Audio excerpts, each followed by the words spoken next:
శ్రోతలందరికీ నమస్కారం. ఈరోజు జ్యోతిష్యం అనే కథతో మీ ముందుకు వచ్చాను. మరి కథలోకి వచ్చేద్దామా? జ్యోతిష్యం కథ రచన పఠనం విజయలక్ష్మి. రామారావుకి జాతకాల పిచ్చి, జ్యోతిష్యానికి పెద్దపీట వేస్తాడు. రోజు లేచిన వెంటనే దినఫలాలు చదువుతాడు. ఆ రోజు బాగుందని వ్రాస్తే ఇక నా అంతటి వాడు లేడన్నట్లు ప్రవర్తిస్తాడు. ఏ రోగమో వస్తుందని ఉంటే మాత్రం ఇంకా ఆ రోజంతా ఆరోగ్యంగానే ఉన్నా అనారోగ్యం ఫీల్ అయిపోయి తలకు ఏ అమృతాంజనమో రాసుకొని పడుకుంటాడు.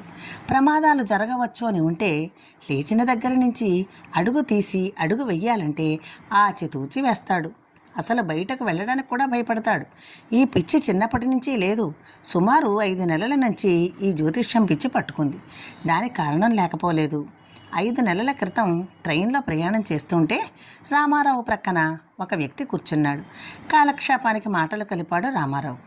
ఆ మాటల్లో అతను ఒక జ్యోతిష్కుడినని, సహస్త సాముద్రికం కూడా చెబుతాడని చెప్పడంతో సరదాగా తన చేయి చూపించి జాతకం చెప్పమన్నాడు రామారావు. అప్పటి వరకు అతనికి వాటి పట్ల అవగాహన కానీ, నమ్మకం కానీ, అపనమ్మకం కానీ ఏమీ లేవు. ఎందుకంటే అతని మదిలోకి అలాంటి ఆలోచన ఎప్పుడూ రాలేదు. కానీ ప్రక్కనే జ్యోతిష్యం చెప్పే వ్యక్తి ఉండడంతో కాస్త ఉత్సాహం చూపించి చెయ్యి చూపించాడు. ఆ వ్యక్తి అతని అరచేతిని పరీక్షగా పరిశీలించి, మీకు తలనొప్పి వస్తూ ఉంటుంది కదూ అన్నాడు. అవునండి అన్నాడు ఆశ్చర్యంగా రామారావు. మరికొంత ఉత్సాహంగా, మీకు 4 నెలల్లో కాలి విరిగిపోతుందండి అన్నాడు ఆ వ్యక్తి. దానితో హడలిపోయాడు రామారావు. కంగారు పడకండి, దానికి రెమెడీ ఉంది అని చెప్పి అతనికి ఏ గ్రహాలకి ఏ జపాలు చేయించుకోవాలో చెప్పాడు. అతని ఫోన్ నెంబర్ కూడా ఇచ్చాడు. ఆ రెమెడీలు చేయించలేదు రామారావు. ఎందుకంటే అతనికి పనుల ఒత్తిడి ఎక్కువ. కానీ ఏ నెలలో కాలు విరుగుతుందని చెప్పాడో ఆ నెల రానే వచ్చింది. అప్పటి నుంచి అతనికి భయం మొదలైంది. ఆచితూచి అడుగులు వేసేవాడు. బైక్ మీద వెళ్ళడం మానేశాడు. ఆటోలో వెళ్ళడం మొదలుపెట్టాడు. అందరూ అదేమిటని అడిగితే ఏ నెలలో నా కాలు విరుగుతుంది అనేవాడు. ఇక అతను అదే ధ్యాసలో ఉంటున్నాడు. భార్య అతని పిచ్చితో విసిగిపోతోంది. ఎవరో ఏదో చెప్పారని మీరు ఇలా అయిపోతే ఎలా? మీ మనసులో ఇప్పటి వరకు ఏమీ లేదు, హాయిగా ఉండేవారు. ఆ మాయదారి వాడెవడో మిమ్మల్ని ఇలా భయపెట్టడం కాదు కానీ పిచ్చివాడిలా తయారయ్యారు. పిల్లలు చూడండి పిక్కు పిక్కుమంటూ ఎలా ఉన్నారో. మళ్ళీ మీరు జ్యోతిష్యం గురించి ఎత్తారంటే ఒప్పుకోను అని గట్టిగా చెబుతూ ఉండగా వీధి గుమ్మంలోకి ఒక వ్యక్తి వచ్చి నిలబడ్డాడు. అమ్మగారు కొయ్యదొరనమ్మా, మీ ఇంటికి శని పట్టుకుంది, శని ముందా పని ముందా అన్నట్టుంది. అయ్యగారిని ఒక్కసారి కనబడండమ్మా, ఆయన ముఖం చూసి జరిగేవన్నీ చెప్తాను అంటున్నాడు. బాబు మాకు ఏమీ చెప్పక్కర్లేదు అంది కోపంగా రామారావు భార్య లక్ష్మి. ఈలోపు ఆ మాటలు వినిపించి పరిగెత్తుకుంటూ బయటకు వచ్చాడు రామారావు. చూస్తూనే మళ్ళీ మొదలుపెట్టాడు కొండధర. పని ముందా శనిముందా అన్నట్టుంది. శనీశ్వరుడు మీ గుమ్మంలో కూర్చున్నాడు. అమ్మగారి ముఖంలో కోపంతో కడతప్పింది. ఆడది ఇంటికి లక్ష్మి తల్లి, నవ్వుతుండాలా, కళకళ్ళాడాలా అంటున్నాడు. ఒసే లక్ష్మి వింటున్నావా అన్నాడు. లక్ష్మికి మరికొంచెం కోపం ముంచుకొచ్చింది. ముందు వాడిని బయటకు పొమ్మనండి అంటూ కసిరింది.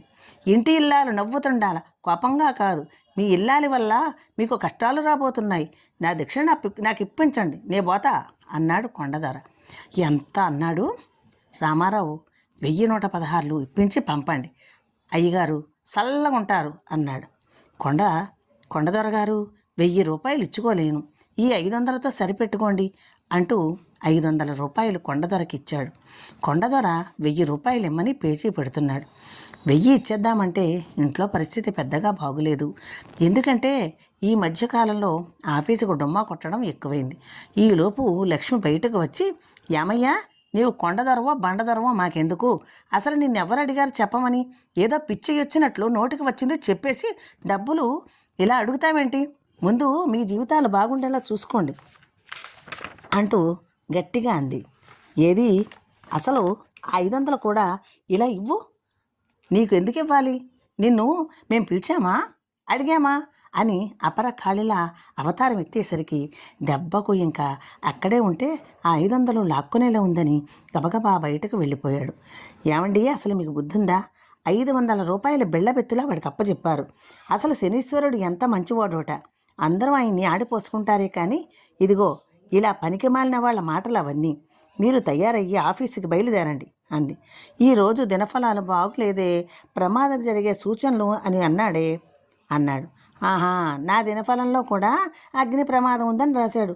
మరి నేను వంట వండడం మానేశానా? పోయే యోగం ఉన్నప్పుడు ఎవరూ ఆపలేరు. బతికి ఉన్నన్నాళ్ళు సుఖంగా బ్రతకాలి, రోజు చస్తూ బ్రతకూడదు. అంటే నీ ఉద్దేశం ఏమిటే? నే చావాలనా? నే చస్తే నీ పరిస్థితి ఏమిటి అని నేను ఆలోచిస్తుంటే నువ్వు నోటికి వచ్చినట్లు మాట్లాడుతున్నావు.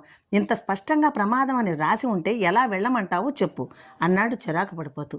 ఇంట్లో కూర్చుంటే ప్రమాదం రాదా అంది కఠినంగా లక్ష్మి.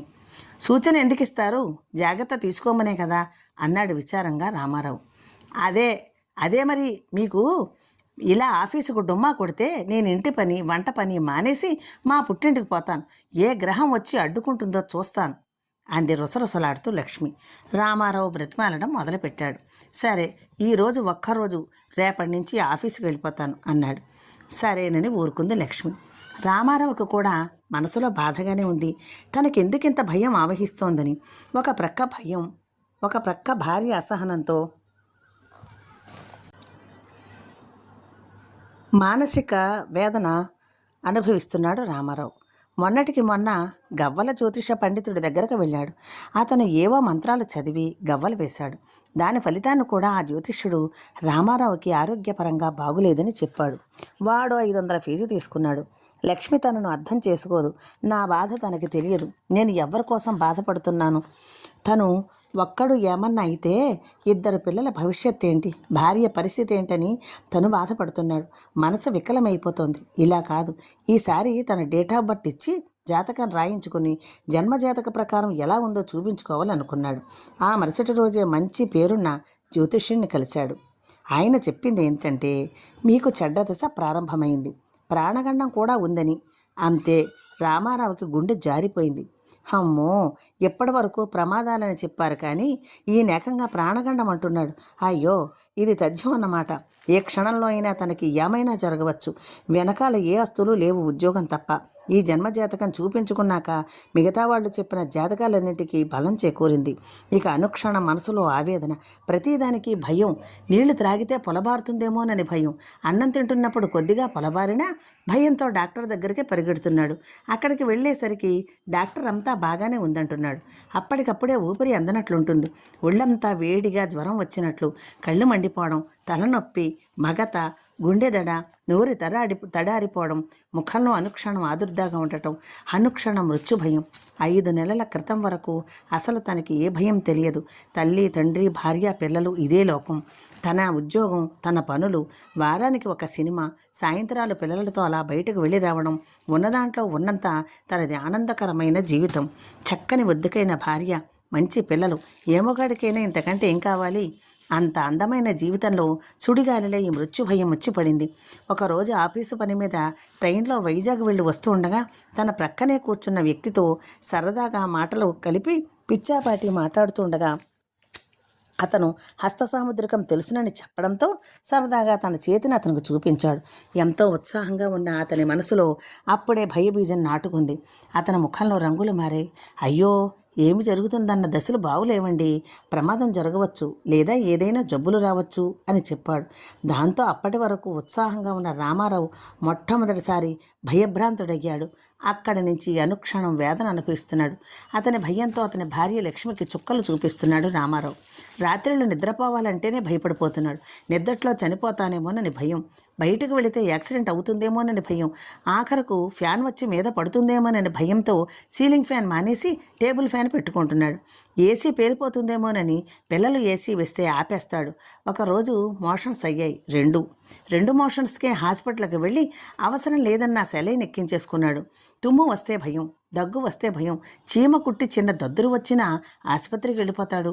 మనిషి బలిష్టంగా ఉండేవాడు కాస్త పీనుగులా తయారయ్యాడు. కళ్ళు లోపలికి పోయి కళ్ళ చుట్టూ నల్లటి వలయాలు ఏర్పడ్డాయి. అద్దంలో చూసుకొని చావు కళ్ళ ఉట్టు పడుతోందనుకుని ఆందోళన పడిపోతాడు. ఆనందకరమైన కుటుంబం వల్ల కల్లోలమైపోయింది. ప్రతిదానికి అతను కళ్ళు తేలేస్తుంటే హడిలిపోయి బీపీ వచ్చేసింది లక్ష్మికి. అనుక్షణం భయం. ఒక్కతే ఈ భయాన్ని తట్టుకోలేకపోతోంది. ఎవరైనా సపోర్టుగా ఉంటే తాను ధైర్యంగా ఉండగలననే ఉద్దేశంతో పల్లెటూరులో ఉన్న అత్తగారికి, మామగారికి ఫోన్ చేసింది ఒక్కసారి రమ్మని. రామారావు తల్లిదండ్రులు వస్తూనే లక్ష్మి ద్వారా విషయాలన్నీ తెలుసుకున్నారు. చిక్కి శల్యమైన తన కొడుకును చూసి చాలా బాధపడ్డారు. కొడుకుకి ధైర్యం చెప్పారు. అయినా అతని ఆ మనసులో భయం తగ్గలేదు. ఆఖరకు సైకియాట్రిస్ట్కి చూపించమని సలహా ఇచ్చారు కొందరు. రామారావు తండ్రి తన కొడుక్కి తానే కౌన్సిలింగ్ ఇవ్వదలుచుకున్నాడు. రామారావు జ్యోతిష్య శాస్త్రం అనేది ఉంది. అది చాలా గొప్ప శాస్త్రం. ఇప్పుడు జ్యోతిష్ శాస్త్రాన్ని పూర్తిగా అభ్యసించిన వాళ్ళు లేరు. మిడిమిడి జ్ఞానంతో ప్రతి ఒక్కరూ ల్యాప్టాప్లు పట్టుకొని రెడీ అయిపోతున్నారు. అసలు నవగ్రహాల పేర్లు తెలిస్తే చాలు జాతకాలు చెప్పేవాళ్ళు తయారైపోయి నీలాంటి వాళ్ళని భయపెట్టి డబ్బులు గుంజుతున్నారు. ఒక మనిషి జాతకం చెప్పాలంటే 5 నిమిషాలు చెయ్యి చూసి చెప్పడం కాదు. ఒక వ్యక్తి జన్మజాతకాన్ని చెప్పాలంటే రాశిచక్రం చూసి చెప్పడం కుదరదు. ఎందుకంటే రాశిచక్రంలో నీచలో ఉన్న గ్రహాలు అంశచక్రంలో ఉచ్చపట్టవచ్చు. అంతేకాదు దానికి మహాదశలు, అంతర్దశలు, విదశలు ఇలా ఎన్నో లెక్కలు ఉన్నాయి. కనురెప్ప పాటులో తారుమారు అవుతాయి. అంతేందుకు, ఇప్పటివరకు నీకు తెలియని విషయం చెబుతాను, వింటావా? నువ్వు కవల పిల్లలలో పిల్లవాడివి. మీ అమ్మకు నువ్వు నీ తమ్ముడు కవలలుగా జన్మించారు. అందుకే నీకు రామారావని, మరొకడికి లక్ష్మణరావని పేరు పెట్టాను. మీ ఇద్దరి జన్మకుండలి చూపించాను పంతులు గారికి. ఆయన ఏం చెప్పారో తెలుసా? ఇద్దరిది ఒకటే లగ్నం, గ్రహాలన్నీ ఇద్దరికీ ఒకేలా ఉంటాయి కనుక ఇద్దరు 80 సంవత్సరాలు దాటి ఆయుర్దాయమని చెప్పారు. అసలు నేను ఎందుకు జాతకాలు రాయించానంటే, ఇద్దరిలోకి నువ్వు చాలా బలహీనంగా పుట్టావు, తమ్ముడు బాగా బలంగా పుట్టాడు. దాంతో నీ గురించి నాకు దిగులుగా ఉండి జాతకాలు వేయించాను. అప్పుడు ఆ జ్యోతిష పండితుడు ఇద్దరు 80 సంవత్సరాలు దాటి ఆయుర్దాయమని చెప్పాడు. దాంతో మీ అమ్మకి నాకు నీ మీద బెంగ తీరింది. కానీ 3 నెలలు తిరగకుండానే లక్ష్మణరావు చనిపోయాడు. ఇప్పుడు చెప్పు, ఇద్దరు కవల పిల్లలు, ఇద్దరి నక్షత్రాలు, లగ్నాలు, రాసులు అన్నీ ఒకటే. కానీ లక్ష్మణరావు ఎందుకు పోయాడు అంటే దానికి సమాధానం లేదు.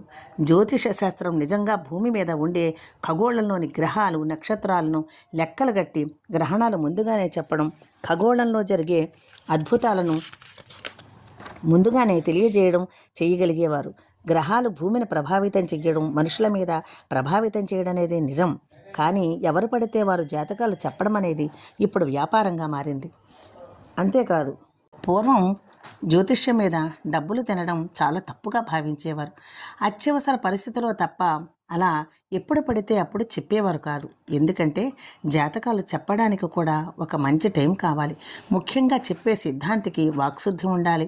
జాతకాల పిచ్చి మా తరంలో ఉండేది కాదు.